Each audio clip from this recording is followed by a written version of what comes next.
Hi guys, Serena Smith here, and the author that I chose to write about is one of my all-time favorites. It's Laura Ingalls Wilder. I chose her because I grew up reading her books and watching the TV series Little House on the Prairie. Laura Ingalls Wilder was born February 7th, 1867 in a log cabin in Pepin, Wisconsin. She died on February 10th, 1957. She had a total of, there was 5 siblings altogether. Her oldest one was Mary Amelia, who at the age of 14 got scarlet fever and became blind. And then she had 2 younger sisters, Caroline Celeste, which they called Carrie, and Grace. And then she had a little brother, Charles Frederick, which they called him Freddie, and he ended up passing away when the family was taking a journey to Iowa, and he was 9 months old at the time. Laura is an author who wrote a series of historical fiction books for children based on her childhood as living in a pioneer family. She is best known for her books, Little House series, which reflects the Little House on the Prairie shows. And some of the Laura Ingalls Wilder works published is Little House on the Prairie, The First 4 Years, and Pioneer Girl. Laura's parents were Charles and Caroline, and they often moved from time to time in search of a safer and better settlement throughout Wisconsin, Kansas, Minnesota, and Iowa. Her family eventually settled in Dakota Territory, and Laura was able to go to school more regularly. She ended up becoming a teacher at the age of 15, and then in 1885 she married Alonzo Wilder. They had 2 children, Rose Wilder, who was born in 1886, and then a son who was born in 1889, who is unnamed because he died tragically right after birth. The Children's Legacy Award is one that is named after Laura Ingalls Wilder.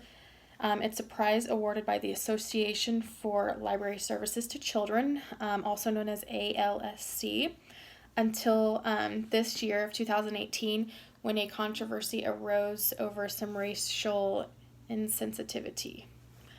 I'm going to read a little bit out of one of her books, Little House on the Prairie. It's the first chapter. It's called Going West. A long time ago, when all the grandfathers and grandmothers of today were little boys and girls, or very small babies, perhaps not even born, Pa and Ma, and Mary and Laura, and baby Carrie, left the little house in the big woods of Wisconsin. They drove away and left it lonely and empty in the clearing among the big trees, and never saw that little house again. They were going to an Indian country. Pa said there was too many people in the big woods now. Laura often heard the ringing thud of an axe, which was not Pa's axe, or the echo of a shot that did not come from his gun. The path that went by the little house had become a road. Almost every day, Laura and Mary stopped the playing and stared in surprise of a wagon slowly creeping by the road. Wild animals did not stay in the country where there were so many people. Paul did not like that. He did not like a country where the wild animals lived without being afraid. He liked to see the little fawns and their mothers looking at him from the shadowy woods, and the fat, lazy bears eating berries in the wild. In the long winter evenings, he talked to Ma about the western country. In the west, the land was level, and there were no trees. The grass grew thick and high. There were wild animals wandered and fed as if there was a pasture that stretched much farther than a man could see. And there were no settlers or Indians Indians lived there. One day, in the very last of winter, Pa and Ma, seeing you don't object, I've decided to go to the west, said Pa. I've had an offer on this place, and we can sell it for as much as we're going to likely ever get. Enough to give us a new start in a new country. Oh, Charles, must we go now? Ma said. The weather was so cold, and the snug house was so comfortable. If we are going this year, we must go now, said Pa. We can't get across the Mississippi after ice breaks. So Pa sold the little house, he sold the cows and the calf, and made hickory bows and fastened them upright in the wagon box. Ma helped him stretch the canvas over them. In the thin dark before morning, Ma gently shook Mary and Laura until they got up. And firelight and candlelight, they washed and combed and dressed warmly. Over their long red flanneled underwear, she put wool petticoats and wool dresses and long wool stockings. She put their coats on them and the rabbit skin hoods and red yarn mittens. This, just a recap of that, it's as they're getting ready to move to the new country, to get away from where they've been. That is the old territory, and they want to get to some new territory where they will be able to hunt and stay safer. They didn't feel safe there, so Ma and Pa were trying to get them somewhere better so that their lives could be a little bit better.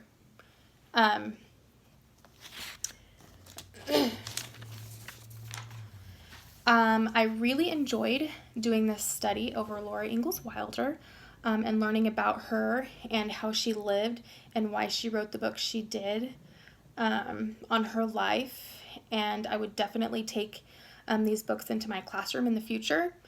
They show students great strength and perseverance and how when things get hard, not to give up and to keep going. It also gives them a feel for how life used to be in the 1800s and how it was experienced and how their day-to-day routine went back then. The books really show much of the world, and it shows how much the world and reality has changed. And I think that's something good that children need to experience through reading a book. And that was my presentation on Laura Ingalls Wilder and my interactive activity for children, which I kind of got an idea from something we did when I was younger. It's called Pioneer Days, and what you do is you would have the children dress up as pioneers. So the girls would wear long dresses, stockings, bonnets on their head, and then the boys would wear overalls, suspenders, something, just how they dressed in the 1800s.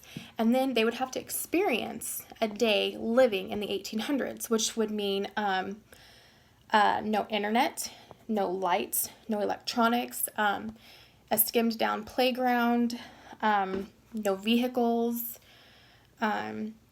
just to try to give them an experience of how it used to be in the 1800s and how life really was lived. And then your meals would be cold meals most of the time. So I think that would be something really fun and interesting for them to experience at least once in their lifetime. Thanks.